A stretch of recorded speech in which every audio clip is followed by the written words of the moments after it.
So, hello and welcome to another flight with Subscirbe Actual on leg 2 of our round the world journey. Today we're in Sydney in the Lufthansa Cargo MD-11F with General Electric engines. We're just jumping into the cockpit now. The aircraft's just arrived from Honolulu about an hour and a half ago, so we're on the ground and we're just going to get the aircraft ready to depart again. So we can actually shut the APU down because we've got ground power available on both sides. So first thing we do is go back up to the overhead and switch the nav, IRS to nav. There we go. My English skills are leaving me. The repaint is by Curran and Mayer. It's a full 4K textures. Very, very good repaint. It's on AvSim. Go find it. It is pretty awesome. Again, we don't need to do that because the aircraft is doing it all by itself, and we don't need to touch fuel pumps either. Unless I decide to kick the system into manual, which is what I seem to have decided to do. So, slight fade there, just put the fuel in that we need for the trip. We can just go through and check these screens. These screens control the 5th, was it the 5th or the 6th? Or one of the central screens. Anyway, flight plan time. So, we're going to go from, so it shows the IRS, that's the first thing we need to do. And then we need to go from YSSY, that's Sydney, to YMML, which is Melbourne. Now, that's the company route that I've already pre-saved for us, and as our alternate, we're going to Avalon, which is YMAV. So we'll just install that. Cost index is pretty standard, 85. Cruising altitudes, flight level 400. No, we're not put that in yet. Oh no, the flight number was Lufthansa Cargo 468, I believe. No, flight level 400 for the cruise. So I managed to format error there. Because I say it's been a while since I've flown the MD-11, so I'm a little bit rusty with her. Okay, we'll be going as GEC then instead. Is GEC 456, I believe, or 458, sorry. 546 even. There we go. Okay, so just gotta wait. I'm gonna cut the video. Actually, not yet. I'm not. That's the route to initialize now, as you can see. I've just got to go and do the performance initialization in a couple of seconds, which is just. What am I doing? So this is done by this back commentary. So I've got. It was done a while ago. So you can see the IRS is aligning. We can put the SID in. That's from 16 right. It's a Fisher 6 is what we were asked to do, or Fisher 6, sorry. So it's gonna. What we'll do is we'll guide at 07 because we're pretty light. So even though 07 is the shortest runway here at Sydney, it's no big deal. We're gonna go straight from Fisher to Wollongong. Now for the takeoff, we're doing a flaps 15 takeoff today, as I said. Okay, now runway slope is 0, and it's a winds calm situation today, so the wind's 02. So the temperature is 15 degrees C. And as I said, it's 00 on the slope and wind. Because FSX doesn't actually simulate slope in runways. Now we'll go to page 2 of the initialization and sort our weights out. So 31.1 is our fuel, 31,100 pounds of fuel on board. Okay, I'm just going to quickly jump and get our gross weight. And then, unfortunately, the aircraft works in pounds, and I need to quickly transpose that into kilograms, so I'll do that in the next 2 seconds. But again, as I say, again, apologies folks, I don't know how I managed to break my recording software so often. So 398,100 pounds. We'll check and confirm the V-speeds in just a second. Okay, I'll do that now then. Okay, that doesn't seem to be working. And I can't seem to clear it either. Still at no tax. It's not popping up into there either. Okay.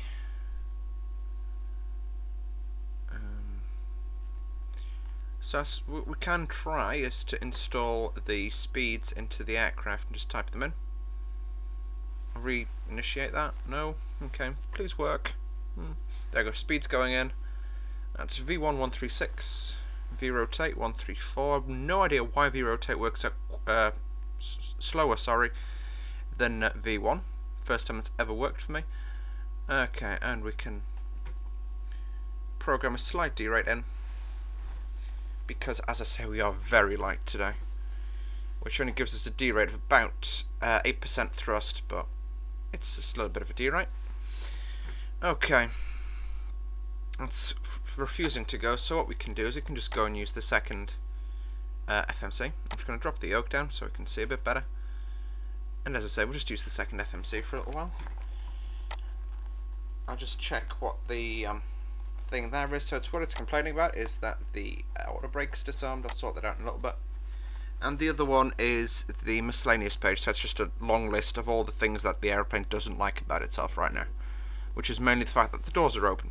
So we'll get ready for pushback. I'll close all the doors. It won't let me arm yet because the aircraft is well, the cargo doors are open. So just quickly close all of those, and we'll start getting there. Okay, going up to the overhead now. Start the APU up. That's going to start in the next couple of seconds. Turn the bleed on.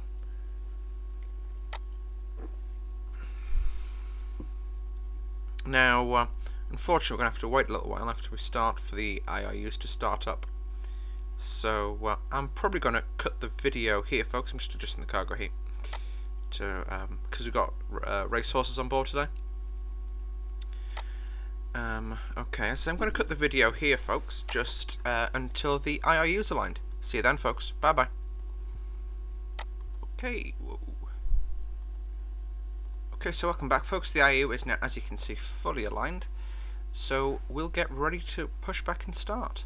So I'll just have a yeah, so we'll get GSX, sorry, not PFPX, to start doing its thing and get us ready to push. As you can see, since the latest patch, it actually puts cones out for you. And we'll just use JST. I've got no idea. Well, Jetstar now, I know that, but it's for our pushback services. No, we don't want to start engines before pushback. We just want to get gone. So as you can see, the pushback tug's coming to get us pushed and started. So, hello, Captain. We are ready for pushback. I'm going to go back inside.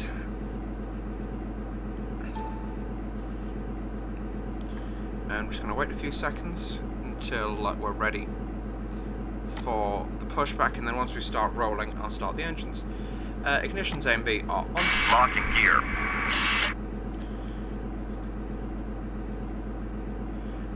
Okay, so ignition on, fuel on is, I believe, the way to start this aircraft.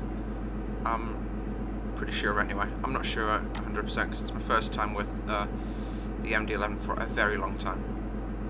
And I actually used to use panel states. That's how noobish I was the last time I flew it. Departure check completed. Live has been So as you can inserted. see, we're just getting pushed out now. Release parking brakes. Commencing push. All engines clear. Start that wheel. Okay, so I'm just going to release the push, park ranks, and we're pushing. So you can see we started the number 2, which is the engine on top of the aircraft. That's just because it's the least in the way of anything. So right on top of the aircraft, you could stand underneath the tail when that engine was running. We'll also turn a heading select bug to heading 068 for the runway, and we'll start the other engines in a short while, once we're a little bit further back.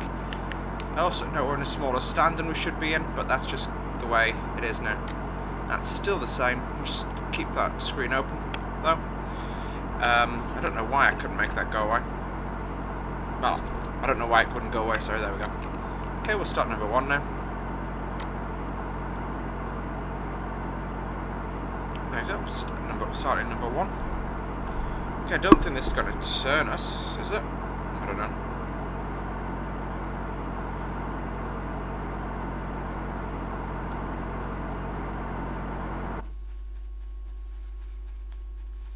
Yeah, no. We'll wait for the number 1 to run up. I don't know why I was looking. I was checking. Oh, I was checking OBS at this stage. But yeah, I muted it actually because I was just getting sick of the audio, the pushback tug, the repetitive audio. Anyway, we can start number 3 in the next few seconds, can we? Okay, he's got us on the grass. We're just going to quickly stop the pushback here. Stop here and complete pushback, and kind of do a 270-degree turn to get us onto the taxiway that we want to be on.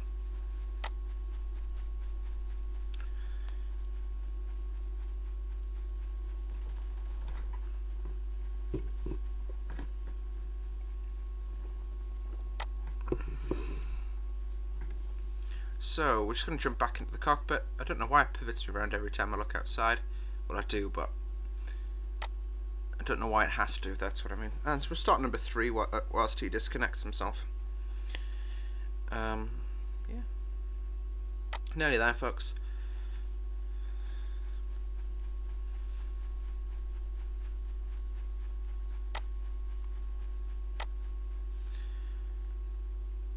So anyway, it's a brisk taxi out, I suppose. We just set the trim.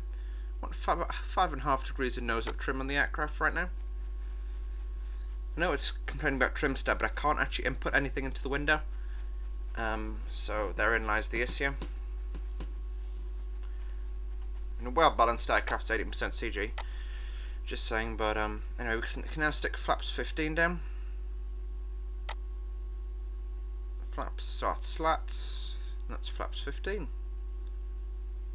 And we can also just flick this. Yeah, there's no point having the seatbelts on because the people down the back know when it's not a good idea for them to be milling around.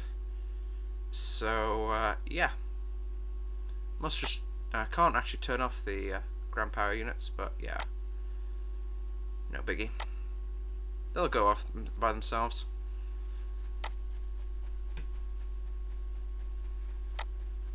Okay, he's gone, so I can now leave the stand. So I'll just put the nose taxi light on, and let's go. I actually did end up turning the ASDEX on whilst I was away from the camera, purely on the grounds that we were about to push out, and it certainly does use ASDEX.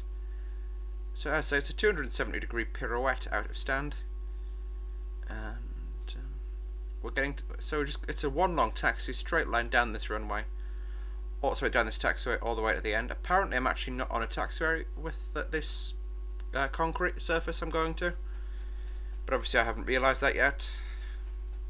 But I just love the detail of Sydney, because if you look, the reflection from the puddles of water that are on the concrete surface, because it's not a taxiway.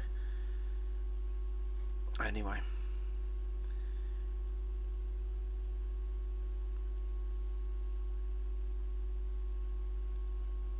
Yeah, I'm kind of thinking to myself right now, why are we bouncing up and down so much? Oh wait, we're off-roading. So we'll come on to this taxiway straight ahead of us, down the side of domestic 3, or downside the domestic terminal. Just for some reason that my yoke keeps wanting to deflect to the right. I'm going to have to sort that out with my null zones and my central points on the joystick, but yeah.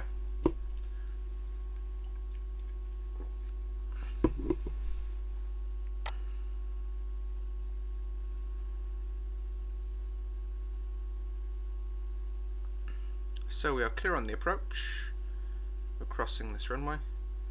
Yeah, that's the international terminal over on the right where we arrived. And so clear on the approach, and pretend towers told us we can cross. We can also just quickly do a check down here, make sure everything's the way it's meant to be. Yep. So clear the runway. That was the runway we landed on when we arrived from Seattle.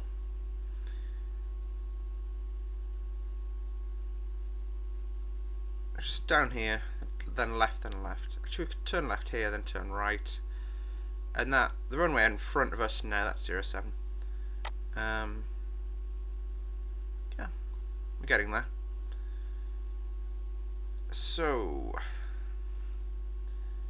as I say, folks, this is my first time in the MD-11 for a while, and by God have I missed it. It's a really quite a nice change to the 777 and the Airbus aircraft I've been flying on long-haul flights recently. It's a pleasant change. We're just going to get down at the end, turn in, then go. I've also got to hope at some stage do a holiday flight, so we'll do that before the end of the summer. But I'll talk about that more in the video that it comes in. So we'll just get ready for takeoff. Lights are all on now, because we're going to be entering that runway here through this entrance here. Because we don't need the whole runway. We don't need to go all the way down at the end. There's just no point. We're not heavy enough to warrant the whole runway. We're about £200,000 below MTOW, which is massive amounts for this aircraft. It's quite literally got the equivalent of just about nothing in the back. Because we are, as I say, we're just doing a very short leg, and we've only got 30,000 pounds of fuel on board, which is 12% of the tanks are full. So it's just completely light. So we're going to advance the throttles now. I'm going to click auto flight. Now that's on the autopilot for after takeoff. We're also going to advance the throttles to the stops. I should have hit toga, but for some reason I decided not to. Let's go. Okay, so that's it. That's well past 8 knots now. V1, rotate. Just rotating the nose up and keep rotating. To maintain V2, you have to keep rotating this thing. Gear up. Just following the flight directives right now.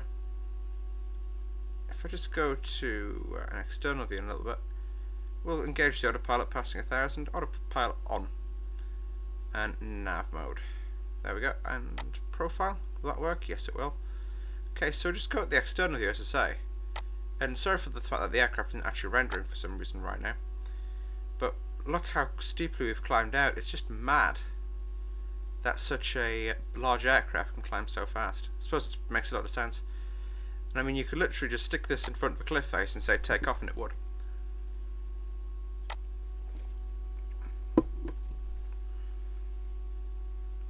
So yeah, to sit downtown Sydney out the left window there. Just make out the Sydney Harbour Bridge under the mouse cursor. So FMC speed, that's all engaged. So we can enjoy the scenicness for a little bit. Okay, so we can we can try and lift some flap up. Just move over it. That's probably the easiest way to do this stuff. So we're pretty much ready to we're ready to take up. Well, we're nosing over to accelerate. We've already passed flaps retraction speed, but we can leave the flaps out. Just as I say, I don't want to mess around too close to the stall point. All right, that runway now works. Sorry, that runway, that FMC now works.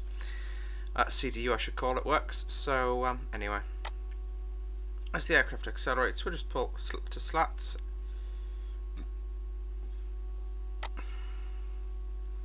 So as you see, that's slats retract, and yep. So we can take the slats in. Okay, guys. So I'm going to probably cut the video here. We're not actually at 10,000 yet, but there's nothing much left for me to do before the end of the video. So thanks for tuning in, folks, and I'll see you all in the next one. Bye bye.